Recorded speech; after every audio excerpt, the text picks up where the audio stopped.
Bismillahirrahmanirrahim. Assalamualaikum warahmatullahi wabarakatuh. Selamat pagi, siang, sore, ataupun malam Anda menyaksikan video ini.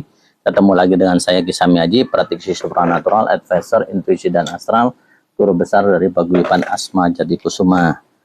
Kali ini kita akan ngobrol masalah atomik kultivasi inti ya, atau yang saya singkat AKI. Awal-awalnya ini tercipta dari ya meditasi, terus kita mencapai tingkat suwung atau konsentrasi hati dengan kesadaran murni ya, mindfulness yang luar biasa, sehingga terciptalah yang namanya ilmu atomik kultivasi inti. Nah, kali ini saya akan bahas perbedaan dulu ya. Meditasi atau meditatif, mungkin setiap orang pernah mengalaminya ya, walaupun tidak belajar tapi pernah mengalaminya. Contohnya begini, pada saat mungkin lagi makan tiba-tiba set gitu, kita langsung mendapat moment ya, atau sesuatu yang kayak ide cemerlang, atau kita lagi di kamar mandi, atau itu namanya fase-fase meditatif atau meditasi. Jadi meditasi itu sebenarnya ya tanpa kita pelajarin kita sudah mengalami fase tersebut, yaitu fase meditatif, antara tidur dengan tidak, atau antara sadar dengan tidak, kita kok mendapatkan apa ya, aha moment ya, oh ini harus begini, oh ini. Nah itu fase-fase meditatif. Sedangkan konsentrasi hati itu lebih kepada mindset ya, terus action set ya, terus skill set ya. Jadi tidak hanya mindsetnya, tapi dia juga harus punya skill setnya ya. Jadi keahliannya, jadi mindsetnya dia pola berpikirnya segala macam juga harus ada pola keahliannya. Juga ada juga action set namanya, pola untuk actionnya. Jadi tidak hanya dia mendapatkan aha moment, dia mendapatkan ide-ide, dia harus begini harus begitu, tetapi kalau di konsentrasi hati dia harus memenuhi 3 syarat itu, yaitu mindset ya, skill set, dan action set. Nah, kalau dia sudah punya itu, nah nanti di level berikutnya, the next levelnya, ya dia bisa mengerti yang namanya ruang sejati ya. Saya ngatakannya ruang sejati karena sukma kawaka, sukma purbo ya, sukma sejati, guru sejati, pangeran sejati itu memiliki ruang. Nah, kita tidak belajar kepada bertemu dengan guru sejatinya karena itu sejatinya diri kita sendiri, tetapi kita lebih memaknai dan lebih mengerti ruang sejati kita. Jadi di dalam sini ini ada yang namanya ruang sejati. Nah, ruang sejati inilah yang namanya kesadaran ilahiyah. Ya, jadi kita tahu, oh harus begini, harus begitu. Kenapa kok harus kerja itu dari pagi sampai pagi lagi kok masih begini-begini. Nah, kalau dia ngerti ruang asli, kayaknya semuanya terarah ya, terarah dan melalui bimbingan. Nah, kalau yang tadi meditasi versus konsentrasi hati, saya kasih tahu dulu. Kalau meditasi itu misalnya contohnya afirmasinya aku berkelimpahan uang sangat banyak, itu afirmasi dari meditasi. Sedangkan di konsentrasi hati dia lebih kepada afirmasinya hatiku sangat senang bisa merasakan uang banyak. Jadi lebih ke mungkin kalau di law of attraction ya, kunci dan law of attraction itu kan istilahnya berhasilnya apabila kita bisa merasakan. Jadi misalnya kita pengen rumah, ya kita harus merasakan dulu bahwa kita sudah memiliki rumah itu. Bila perlu di print ya, di print rumahnya begini, ukurannya begini, warnanya begini, dengan cetakan begini, dan kita bikin gambarnya, setnya. Nah itu kan makanya dibilang konsentrasi hati. Jadi mindsetnya, skill setnya, sama action setnya. Jadi gambar yang dilihat ya, yang dilihat di dalam bayangan selain afirmasi yang dikirimkan kepada alam semesta, dia diharuskan bisa merasakan. Jadi apabila kita belajar tentang law of attraction, law atau segala macam, tetapi kita tidak mengerti dasar untuk proses alam semesta itu mengabulkan afirmasi itu menjadi suatu manifestasi yang akan kembali kepada kita, yaitu kuncinya kita merasakan. Nah, untuk merasakan itu ya harus mindsetnya ada, skill setnya ada, terus action setnya ada. Jadi gambaran tentang rumah itu benar-benar jelas ya, harganya berapa, kolam renangnya di mana, warnanya apa, ukurannya berapa ya, terus harga rumahnya berapa, itu jelas banget ditulis segala macam. Nah itu baru bisa tercapai. Misalnya Kalau di sini di konsentrasi hati kan hatiku sangat senang bisa merasakan mobil mewah. Nah, mobilnya warnanya apa, mereknya apa, ya terus speednya berapa, kecepatannya berapa, kemampuannya berapa tenaga kuda, itu harus bisa dirasakan. Nah, yang kedua, kalau meditasi itu ya di situ kan sayanya mengirimkan afirmasi untuk rumah bagus dengan 2 lantai dan kolam renangnya. Nah, di situ ya. Kalau di konsentrasi hati, karena dia bisa merasakan hati sayanya sangat senang sekali dan bahagia sekali sudah mendapatkan rumah bagus. Jadi di sini lebih merasakan rumah tersebut, baunya kayak mana, rasanya nyamannya kayak mana. Jadi dia lebih kepada merasakan. Jadi rosonya, makanya disebut manunggaling kaula lan roso. Jadi lebih kepada vibrasinya lebih gede ke sini ya, di konsentrasi hati. Ya, kalau di meditasi ya mungkin di meditasi bisa dilakukan di semua tempat atau kita menggunakan aromaterapi atau aroma relaksasi. Tetapi kalau di konsentrasi hati, kita membutuhkan tempat yang memang harus mempunyai energi ya, energi spiritual ya.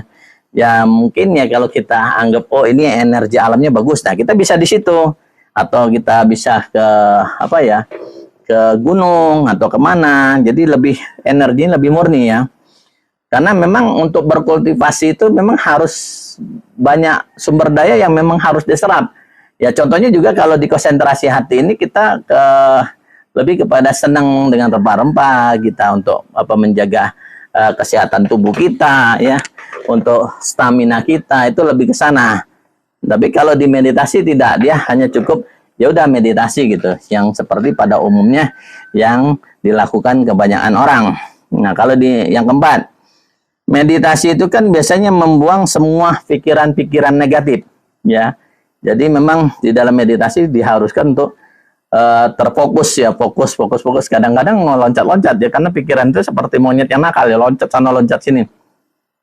Nah, kalau di konsentrasi hati ya di sini tidak pernah memikirkan, bahkan tidak boleh percaya kepada pikiran dan hatinya sendiri sebelum melihat dan melakukannya sendiri. Jadi ilmu katon aja ya. Jadi tidak perlu tutup mata, dia diam. Kalau di kampung saya itu biasanya ya zaman dulu saya mbah-mbah itu, saya kalau ngobrol sama mbah itu tuh termasuk meditasi walaupun ngobrol. Mbah-mbah itu kadang-kadang wedangan ya namanya, wedangan ya, sembari mimik ya, singkong goreng ya, pakai teh tubruk ya, teh yang batang-batangnya banyak bener, sembari ngudut. Itu biasanya di situ sudah ada meditasi. Nah, di dalam obrolan itu, dalam konsentrasi hati beliau ya, yang saya biasanya ngasih gambaran, oh begini, nanti kamu harusnya begini. Nah, itu beda dengan meditasi. Meditasi harus pejamkan mata, kita mengikuti arahan guru spiritual kita. Oh harus begini. Jadi lebih banyak kepada yang masuk ke dalam diri kita itu adalah sugesti-sugesti ya. Harus begini, harus begitu ya, ini pikiran harus kosong gini. Nah, kalau di konsentrasi tidak perlu ya. Cuman dituntut di situ nggak usah percaya ya. Nggak usah percaya omongan kamu sendiri pun nggak usah percaya. Karena di sini nih banyak yang ngomong ya. Jadi tidak bermakna, karena sesungguhnya di dalam konsentrasi itu yang bermakna, yang memiliki arti, yang bisa merasakan itu ya diri kita sendiri ya, hidup di saat itu aja, udah nggak mikirkan masa lalu, masa lampau. Kalau di fase meditatif kan ada yang namanya past life regression ya. Past life regression itu bisa, oh siapa kamu dulunya ini. Kalau di konsentrasi hati tidak perlu ya, tidak perlu ya. Jadi kita cukup ya di situ aja ya, apa yang ada di situ, rasakan hembusan angin ya, rasakan nikmatnya alam, ngobrol sama sepuh kita, eyang kita ya itu. Nah, yang keenam, kalau di meditasi ya, kamu tidak menarik apapun yang kamu pikirkan, namun kamu menarik apa yang bisa kamu rasakan. Itu udah jelas, dan segeralah ubah frekuensinya juga ke hampa pikirannya. Nah, kalau di konsentrasi hati itu ya memang ya harus melek aja ya, buka mata ya. Kalaupun menutup mata itu hanya semata-mata digunakan untuk apa ya, menembus piranti-piranti ya, piranti-piranti goib, piranti-piranti yang tidak kasat mata ya. Jadi melihat cakram energi atau memang yang ya di pagar-pagar yang dipasangin orang atau makhluk-makhluk yang lain. Jadi lebih kepada dia merasakan formasi-formasi alam ya, yang memang dipasang untuk misalnya perlindungan. Nah, kita bisa dari situ kita mencari titik-titik lemahnya atau segala macamnya. Jadi memang begitulah yang namanya meditasi dengan versus konsentrasi hati atau kesadaran murni ya. Nah, adab-adab yang harus diperhatikan di dalam atomic kultivasi inti adalah kita tidak perlu apa ya, mengirimkan afirmasi yang memang kepada objeknya, tetapi kepada pemiliknya. Misalnya apa ya, oh rumahnya, atau jangan rumah saya atau rumahku, nggak boleh. Kita cukup pakai ya ini ya rumah siapa, oh ini rumahnya si Ano atau rumahnya si Dede apa rumahnya si Abang gitu aja udah. Jadi banyak yang memang harus dikata-katakan di situ ya. Nah, kita di dalam konsentrasi hati memang hampir ke arah loa juga ya, karena memang tidak boleh menggunakan kata-kata pingin, ingin, atau seumpama, atau akan, atau seandainya, mudah-mudahan, semoga, kalau, atau jika, itu nggak boleh digunakan. Jadi langsung kepada pokok permasalahannya, ya. Jadi langsung termasuk kita nggak boleh ngeluh, ya nggak boleh cerewet, dan nggak boleh ngomongin orang. Misalnya kalau di jalan, oh itu ya motornya belum bayar pajak, itu nggak boleh, ya. Oh ini motornya kok ini lampunya miring sebelah, itu nggak boleh. Cukup diam. Kalau di konsentrasi hati kita lebih kepada diri kita, bukan kepada apa yang kita lihat di luar ya. Atau melihat oh HP-nya kok jadul amat, ini nggak boleh ya. Di dalam konsentrasi hati itu memang mulut ini harus benar-benar dijaga ya. Nggak boleh bawelan, nggak boleh cerewet, nggak boleh kepoan, nggak boleh julid ya. Itu yang bagus-bagus yang keluar ya. Jadi memang di situ di konsentrasi hati lebih ditekankan kepada kita bisa memprint atau mencetak apa yang kita pikirkan, apa yang kita rasakan ya. Jadi bukan segala sesuatu yang memang dibikin lewat mulut ya. Kalau lewat mulut ya tiba isara ya seperti yang saya katakan yang video-video sebelumnya, bahwa itu ya seperti mantra. Jadi kalau hafalan ya itu gak akan menjadi suatu manifestasi. Jadi kalau bisa apa yang kita ucapkan itu kita sudah bisa merasakannya, maka doa itu pasti cepat terkabul ya. Nah, memang kalau di atomic kultivasi ini memang sekarang ini memang suatu kebangkitan awareness yang luar biasa ya. Jadi kekuatan di situ ya, yang paling kuat sebenarnya nanti di tahun depan ya, di 2024 dengan Sionaga. Itu kebangkitan spiritual itu luar biasa, karena di situ memang sudah muncul guru-guru spiritualnya ya. Jadi memang kalau memang kesadaran murni itu memang rata-rata orang sudah mulai ke arah kesadaran ke sana ya.